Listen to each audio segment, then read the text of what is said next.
Kidlat News Updates.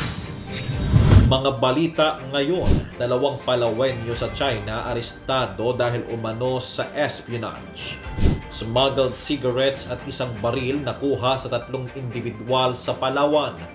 Wildfire sumiklab sa Timberland Heights sa San Mateo, Rizal. Ako po si Cesar Sorian para ihatid ang mga nangunang balita sa buong kapuluan ngayon. Kinumpirma ng pamahalaang panlalawigan ng Palawan nitong Miyerkules na 2 dating scholar ng Hainan Government Scholarship Program ang inaresto ng mga otoridad sa China noong nakaraang taon.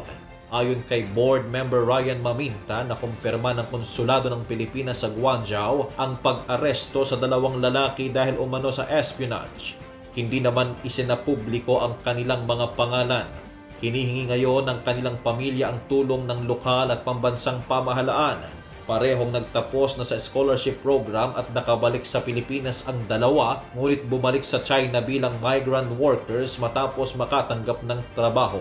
Noong Nobyembre 2024, unang kinumpirma ng konsulado ang pagkakadetain ng isa sa kanila. Noong Pebrero 2025 na pag-alamang may isa pang dating scholar na inaresto. Tiniyak naman ng gobyerno ng Hainan na protektahan ang kanilang karapatan at magbibigay ng regular na update sa kaso. Inaresto ng Criminal Investigation and Detection Group o CIDG ang 3 individual matapos makuhaan ng smuggled na sigarilyo at baril sa barangay Bangkaw, Puerto Princesa City, Palawan, kamakailan. Ayon sa investigasyon, naaktuhan ng 3 sospek na nagbabiyahe ng mga smuggled na mga sigarilyo na aabot ng mahigit 80,000 piso. Bukod dito, nakuha rin sa mga ito ang isang caliber .45 pistol, 1 pirasong silencer at 2 pirasong magazine. Nahaharap ang mga sospek sa kasong paglabag sa Republic Act 10863 on an act modernizing the Customs and Tariff Administration at COMELEC gun ban.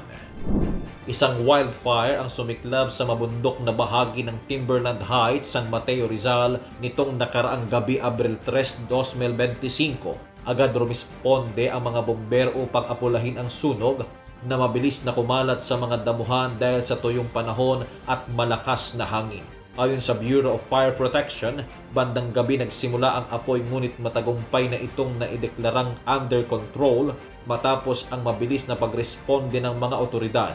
Patuloy pang inaalam ang sanhi ng sunog at kung may mga napinsalang ari-arian o individual. Nagpaalaala naman ang mga otoridad na mag-ingat at iwasan ang anumang maaaring pagmula ng sunog, lalo na sa mga tuyong damuhan at kagubatan. Para sa Kidlat News Channel, ito si JP Adaw, nag-uulat. Ako po si Cesar Sorian, kasama nyo sa bawat pagputok ng balita.